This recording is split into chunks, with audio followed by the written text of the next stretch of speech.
Bentrovati amici, oggi parleremo della sanità pubblica che arranca, dei tanti problemi che affliggono non solo i medici che spesso si trovano in trincea, aggrediti, vittime di un sistema che certamente non fa onore alla loro professione, ma dall'altro anche i pazienti che devono subire lunghe liste d'attesa, di servizi. Quante volte vi abbiamo raccontato di pazienti rimasti in barella per giorni e giorni o di pazienti che cercano di prenotare una visita specialistica e si ritrovano con dei call center che non rispondono o addirittura quando rispondono avere prenotata una visita a distanza di mesi e mesi, addirittura a volte di anni. È cronaca purtroppo di tutti i giorni, così come i medici aggrediti in corsia. Ne parliamo oggi e cercheremo di capire, ma anche da fare da pungolo a un sistema sanitario che certamente così non va. Ne parleremo con il dottor Toni Palermo, al quale do il benvenuto. Buonasera. Segretario regionale ANAO e direttore della pediatria del Garibaldi Nesima di Catania. E abbiamo in collegamento la dottoressa Giorgia Vitello, che è segretaria provinciale Palermo e Trapani della CISL Medici ed è anche un medico chirurgo di chirurgia generale oncologica dell'ospedale Cervello di Palermo, uno dei tanti ospedali che in questo momento è nell'occhio del ciclone, così come il dottor Giuseppe Bonsignore, che è il segretario medici ospedalieri CIMO e della radiologia a Villa Sofia. Anche questo un ospedale che negli ultimi giorni ha fatto discutere di sé. Dunque, partirei proprio con i nostri ospiti collegati da Palermo. Una sanità che possiamo dire malata. Quali sono le problematiche? Le conosciamo tutti, ma è colpa dei medici, è colpa dei primari? Se qualcosa non va, è colpa dell'assessorato? Cosa si deve fare? Medici pagati male, medici che la dottoressa Vitello, prima di iniziare questa nostra trasmissione, quando l'ho contattata giorni fa, mi diceva spesso noi non possiamo prendere le ferie, non riusciamo a sopperire a quelle che sono le esigenze di reparto perché appunto mancano i sostituti, mancano le persone che possono lavorare quando noi dobbiamo starcene a casa o per riposo o perché anche i medici si ammalano, diciamo. Dottoressa Vitello. Sì, buongiorno. Allora sì, purtroppo come diceva lei siamo vittime sia noi operatori in prima linea chiaramente ad affrontare le emergenze, sia l'utenza che chiaramente soffre di tutto ciò. Se facciamo una fotografia attuale del nostro pronto soccorso, delle aree di emergenza, ma di tutta la città, non solo del mio ospedale, sicuramente c'è un afflusso di pazienti notevole, moltissimi sono in barella, in attesa, in questo momento tra l'altro storico dell'anno ci sono tanti pazienti anche con problematiche di tipo respiratorio, le polmoniti, per cui anche i turnover nei reparti che sono di fatto comunque depotenziati, cioè il numero diciamo, complessivo dei posti letto non è sufficiente alle richieste e così come è insufficiente ovviamente il numero degli operatori che sono sul campo, medici, infermieri, ma anche gli OS. Quindi chiaramente questo significa ritardare tutti i processi di ospedalizzazione e creare un intasamento a livello del pronto soccorso. L'altro punto cruciale ritengo che sia purtroppo la carenza strutturale sul territorio, cioè nel senso che al di là del fatto che vengano in pronto soccorso situazioni emergenziali, chiaramente ci sono anche tanti pazienti che vengono in pronto soccorso che magari potrebbero avere una risposta dal territorio che in questo momento di fatto è assolutamente sguarnito, scadente nel numero dei medici che ci possono lavorare, ma anche in questo momento necessaria una ristrutturazione globale a livello della rete territoriale. Dottor Bonsignore, ma mancano i posti letto, da cosa dipende? Dipende dal fatto che in Italia i posti letto negli ultimi 20 anni sono stati tagliati ripetutamente, si sono persi veramente un'enormità, decine di migliaia di posti letto sul territorio nazionale e in Sicilia noi abbiamo una rete ospedaliera quella vigente, che conta 18.000 posti letto, che non sono sicuramente adeguati, ma di questi 18.000 posti letto, oltre 2.000 non sono mai stati attivati, il che è molto grave, perché chiaramente il problema che poi si ripercuote sui pronto soccorso, che non riescono a operare i pazienti che feriscono, è anche dovuto a questo: mancano i posti letto. Poi, tornando e venendo al problema dell'ortopedia recente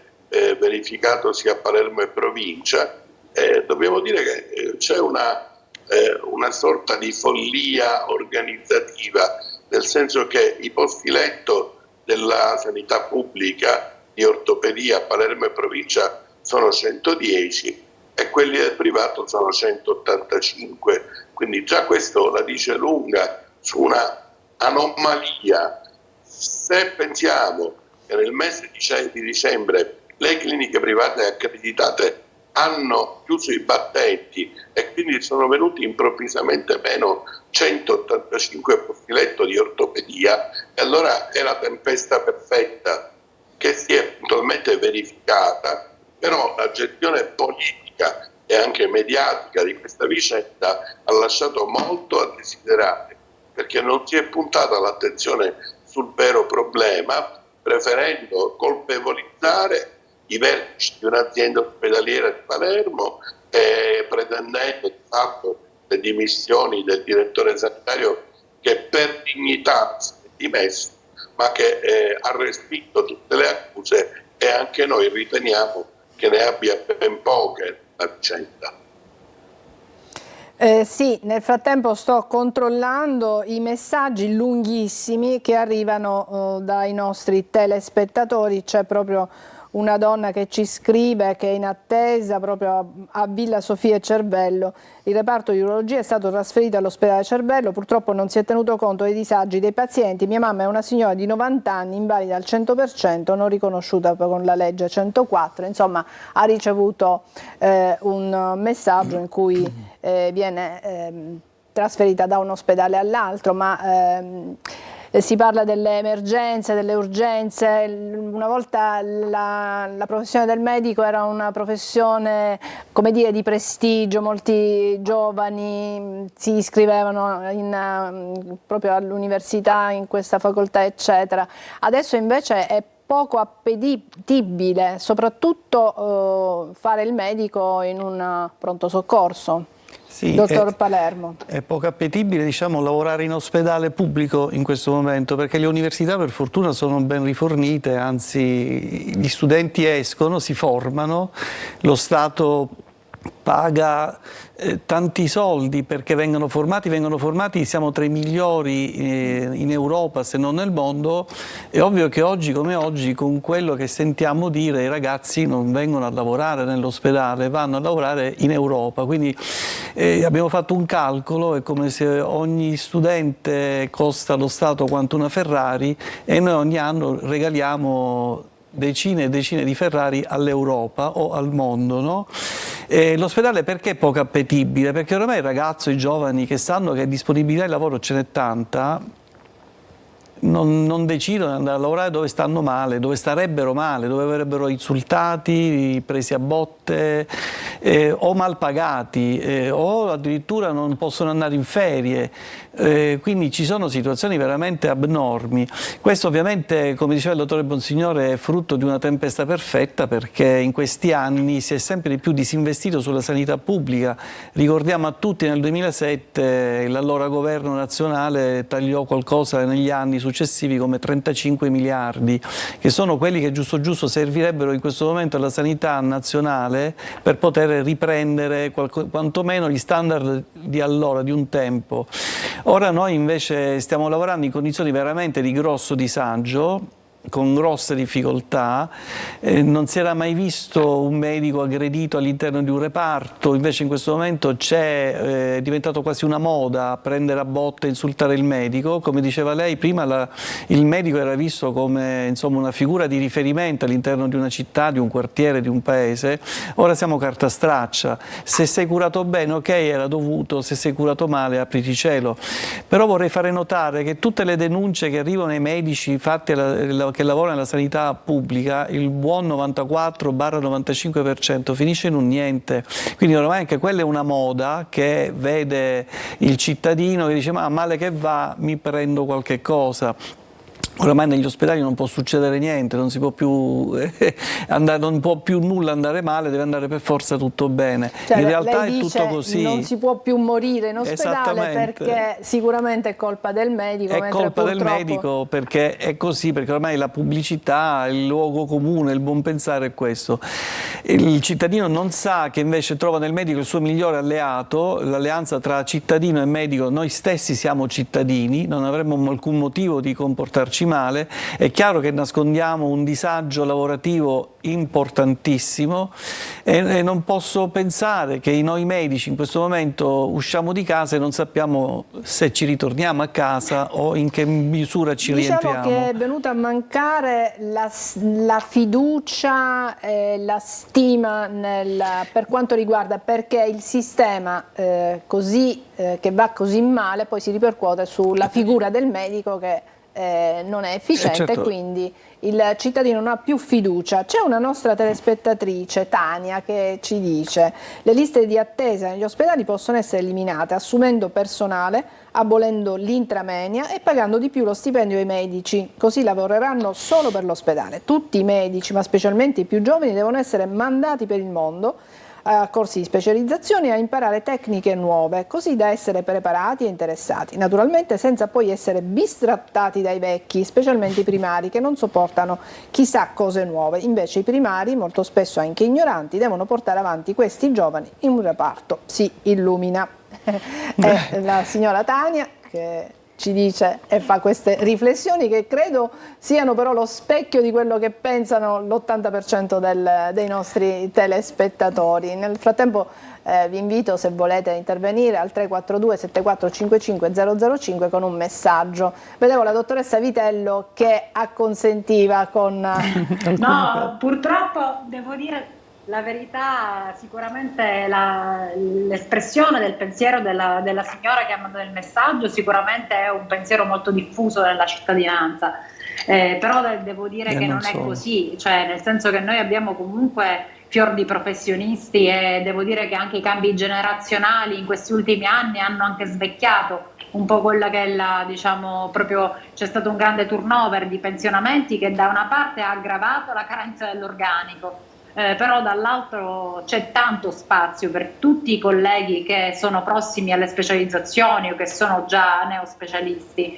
Il livello della formazione media io ritengo in Italia sia veramente molto alto, sicuramente lo è rispetto anche ad altri paesi europei.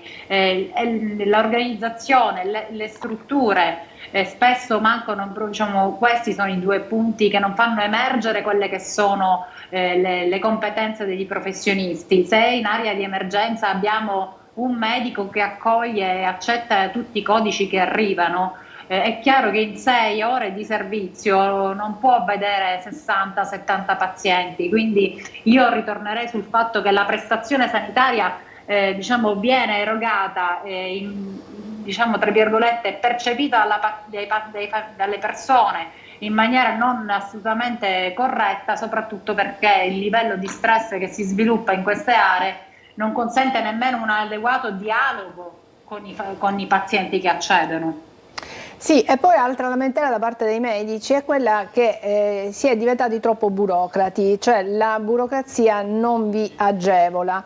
Se non so, ci sono dei parametri, qualche specialista mi spiegava, ho 15 minuti perché c'è soprattutto l'ASP questo dà una tempistica, no? Più o meno tu in 4 ore di ambulatorio puoi visitare un tot numero di pazienti e c'è più o meno stimato un orario. dice tu per fare questo dovresti impiegarci 15 minuti, ma se io in questi 15 minuti devo avere a che fare con un computer che non mi funziona in maniera adeguata, che devo stare 10 minuti per fare una cartella, per inserire i dati del paziente, quanto tempo mi rimane per visitare il paziente? Anche questo è un problema. Sì, se posso aggiungerei una piccola nota a questo, soprattutto negli ambiti ambulatoriali dove si fa attenzione a tutte le patologie che sono croniche, cioè i pazienti diabetici, cardiopatici, dove l'età media è molto alta, già solo per consentire al paziente di spogliarsi, andare sul lettino, spesso hanno difficoltà a deambulare, visitare, raccogliere l'anamnesi, redigere la cartella, dare una terapia, cioè 15 minuti ritengo che non sono sempre così diciamo, facili da rientrare in questi tempi. Esatto, c'è un'altra persona, un nostro telespettatore che ci scrive: francamente non ce la facciamo più per fare una colonoscopia, mi è stato detto tra un anno, però se lei la vuole fare in intramoenia nello stesso ospedale tra 2 settimane a pagamento si può fare. Se una persona si può permettere economicamente di farla, va bene tutto. Ed è Giuseppe che ci scrive. Quindi anche questo tema dell'intramenia è un tema delicato, perché molte persone non riescono a comprendere come mai nello stesso ospedale, se non si paga o si paga solo il ticket, i tempi sono lunghissimi, se si va in intramenia i tempi si accorciano. Però andiamo in pubblicità e poi risponderemo a Giuseppe. Okay.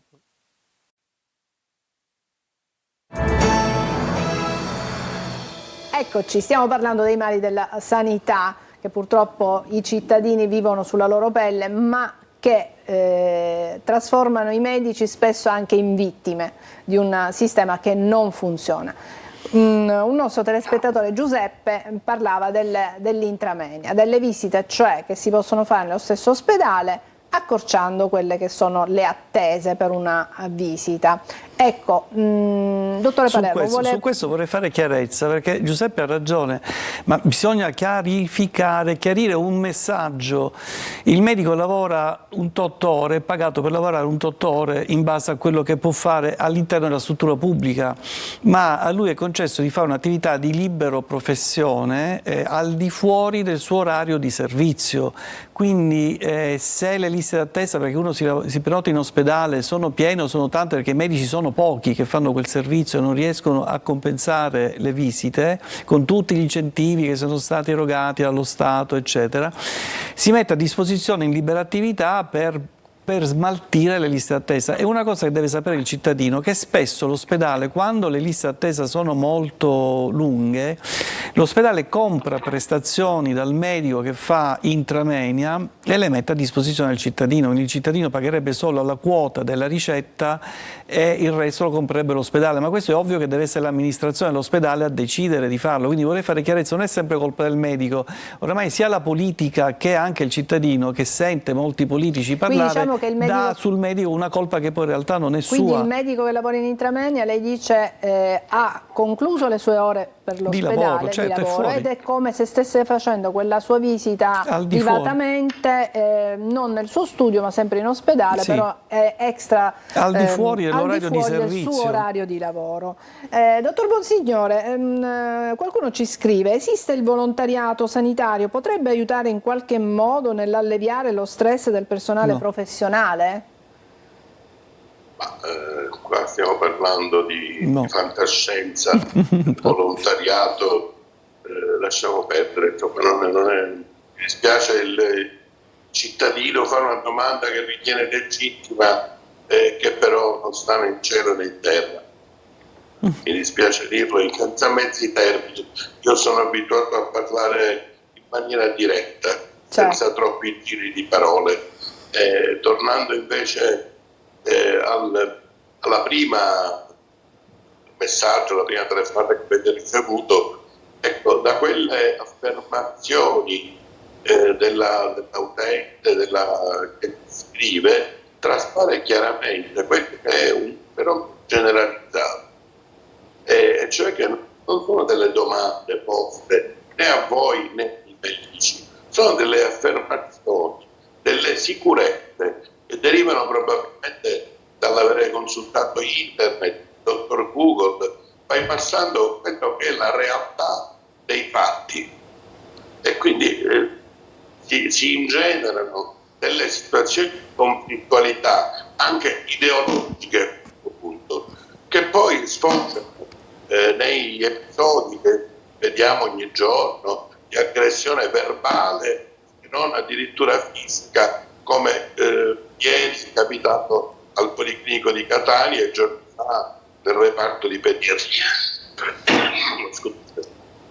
Quindi dico, bisogna stare attenti a innescare questa conflittualità e purtroppo devo dire che recentemente la gestione politica e certe esternazioni anche della politica non hanno fatto altro che sperare e fare questo aspetto, perché vediamo oggi che dopo il Capodanno, diciamo, quindi inizio 2025, vediamo che la gente è ancora prevenuta di prima, soprattutto nei pronto soccorso, non ha nessuna intenzione di attendere il proprio turno, come se la colpa fosse del medico e del infermiere. È la struttura, l'intera gestione della sanità regionale che funziona, e respingiamo assolutamente ogni responsabilità. Bene, dottor Bonsignore, è chiarissimo, anche se purtroppo l'audio in questo momento non si è sentito bene, però il dottor Bonsignore dice: non è colpa dei medici se state aspettando molto in una sala d'attesa, in un pronto soccorso, eccetera. Noi siamo vittime tanto quanto voi, quindi evitiamo discussioni accese, addirittura aggressioni, perché non portano a nulla se non a una denuncia, perché adesso anche le leggi da questo punto di vista sono più dure, si sono inasprite, per cui è previsto perfino il carcere per chi aggredisce un medico, un personale sanitario, eccetera, quindi attenzione anche da questo punto di vista. Però io ci sono proprio una manciata di minuti, io vi inviterei, vabbè, qua qualcuno continua a parlare di questa storia dell'intramoenia, dice non esiste lo straordinario, perché proprio l'intramoenia capisco che è un tasto dolente per tanti nostri telespettatori che non hanno ben compreso evidentemente. Sì, è chiaro che esiste lo straordinario per i medici, ma non possono lavorare evidentemente, non esiste. No, lo straordinario per i medici non esiste. Non esiste. Ma se lavorate di più poi potete recuperare, dovrebbe, sulla carta o no? Sulla carta no, non Sulla sempre carta. così. Non è così. Non è così. Sono Quindi, previste le prestazioni aggiuntive, non lo straordinario. Ecco. E comunque è dimostrato che il venir meno della intramoenia, alla quale io non sono per nulla appassionato e affascinato, però se diamo l'intramoenia non aumentano le prestazioni ambulatoriali. È questo che non capisce la gente. non lo può sapere. Sta di fatto che le liste d'attesa sono veramente il tallone d'Achille, uno dei talloni d'Achille del sistema sanitario pubblico, ed è la maggiore insofferenza delle persone è legata a questo tipo di prestazione ambulatoriale, di visite specialistiche che non si riescono a prenotare, o perché i call center non rispondono direttamente, si sta ore e ore ad attendere che qualcuno risponda ai famosi numeri verde, o quando qualcuno risponde purtroppo si ha contezza che la visita non sarà in tempi brevissimi. Ecco, siccome siamo proprio in chiusura, io direi a questo punto abbiamo lanciato un messaggio ai pazienti, i medici sono vittime tanto quanto voi in certe situazioni. Adesso però voi medici lanciate un messaggio non più ai pazienti, ma a chi può risolvere queste problematiche. Ecco, chi può risolvere, cosa serve in maniera urgente perché si cambi totalmente pagina. Dottor Palermo, chiaramente tutto questo sta nella politica, nel confronto tra noi e la politica. In questo momento abbiamo un sistema, il nostro assessorato, il nostro governo sta cercando di fare una rete ospedaliera di cui noi rappresentanti dei medici come sindacati non sappiamo all'oscuro di tutto, perché esiste un sistema dall'alto verso il basso, invece è un sistema a mio vedere sbagliato, bisognerebbe invece fare un sistema all'incontrario, informare e fare creare assieme ai cittadini, assieme ai lavoratori, una nuova rete ospedaliera che possa essere efficiente ed efficace. La Sicilia lo può fare, noi stiamo facendo uno studio su questo e sono tante le cose che si potrebbero fare. Per esempio attivare il territorio che è previsto, ma il discorso ci vorrebbe un'altra discussione, un'altra trasmissione, però la politica dovrebbe consultare i veri attori del sistema. I veri attori siamo noi operatori sanitari, dirigenti sanitari, dirigenti infermieristici, insomma siamo noi che ci lavoriamo e quindi dovrebbero venire a chiedere a noi. La Sicilia potrebbe fare molto, solo che la politica dovrebbe anche perseguire delle strade di messa in sicurezza del cittadino, non solo del medico, dell'operatore sanitario che lavora, ma di messa in sicurezza del cittadino. Non si possono pensare a ospedali che non hanno il personale per poter curare le persone, quindi strada c'è da fare. Quindi il nostro messaggio è rivolto verso l'assessore e verso il Presidente della Regione di efficacia, di coinvolgerci. Grazie dottor Toni Palermo, lo ricordiamo, segretario regionale dell'ANAO. Velocemente, dottor Bonsignore e poi la dottoressa Vitello. Ma riguardo l'appello che ha fatto Toni Palermo sono assolutamente d'accordo sulla programmazione della rete ospedaliera, quindi anche dei posti letto che andranno destinati alle varie aziende. Il problema vero è la carenza del personale e lì bisogna fare i conti con decine di anni di tagli. Scusate.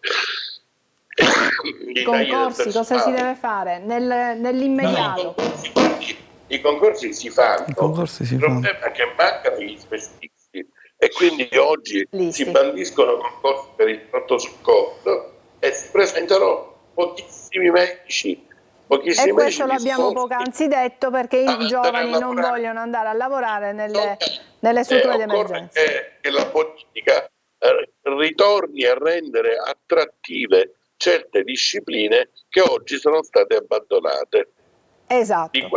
Questo passa attraverso sicuramente una giovani universitari, se volete trovare lavoro, pazienza, soffrirete un po', però scegliete le branche, le specializzazioni che in questo momento sono poco gettonate, farete qualche sacrificio in più, però troverete lavoro possibilmente nella vostra terra, in Sicilia. Esatto.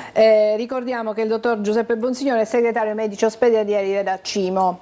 E invece chiudiamo con la dottoressa Giorgia Vitello, segretario provinciale Palermo e Trapani, CISL Medici. Un appello, Allora, l'appello velocemente è questo, soprattutto alle istituzioni, intrigate, cerchiamo di coinvolgere noi che siamo in prima linea sul campo, sia dal punto di vista della rappresentanza sindacale, sia come operatori.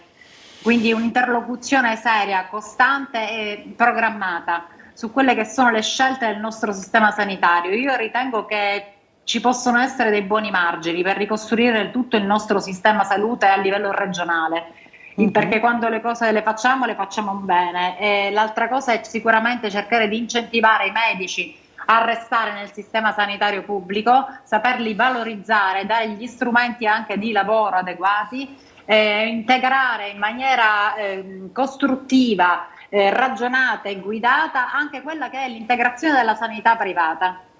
Grazie dottoressa, il messaggio mi sembra chiarissimo, in primo luogo al Presidente della Regione Renato Schifani e io direi e aggiungerei a tutti i politici.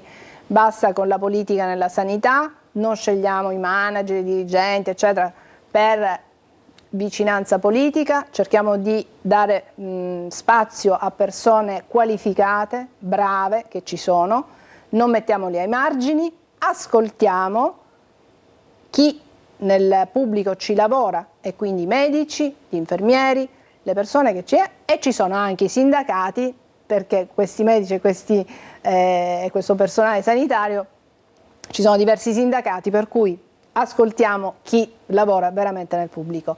Grazie ai miei ospiti, grazie a voi che avete cercato di fare chiarezza e di lanciare dei messaggi importanti che spero vengano recepiti non solo dalla politica ma anche dal nostro pubblico, dai nostri telespettatori che di volta in volta sono anche pazienti. E grazie a voi che ci avete seguito fin qui. Alla prossima.